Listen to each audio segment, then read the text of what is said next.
Europe. Eva Rock, on allume la télé. Nouveau documentaire sur la Corée. Et est-ce qu'on apprend encore quelque chose? Alors, contrairement au documentaire de Laurent Delahousse dont je vous avais parlé ici même et qui s'attachait à montrer combien l'arme nucléaire était une obsession dans ce pays, là, ce documentaire ce soir de Victor Robert évoque avec précision en fait le parcours de Kim Jong-un avec un premier mystère, sa date de naissance. Est-ce qu'il est né en 1982 ou 1984? Eh ben, on va dire 1982, ça arrange tout le monde. Kim Jong-il, le père, est né en 1941, mais on le disait, né en 1942. C'était pour garder un lien avec son propre père, né en 1912.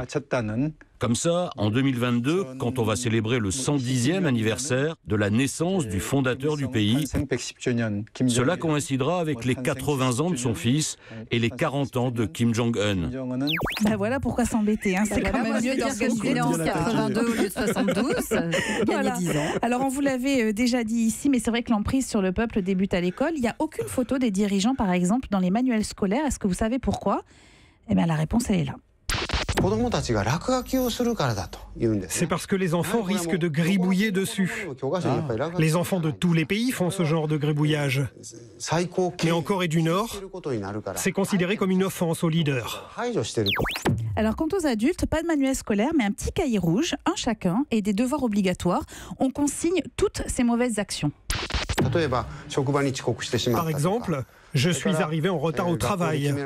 Je n'ai pas nettoyé l'école comme il aurait fallu. Je n'ai pas été assez actif lors du dernier rassemblement politique. C'est ce genre d'aveu qu'il faut consigner.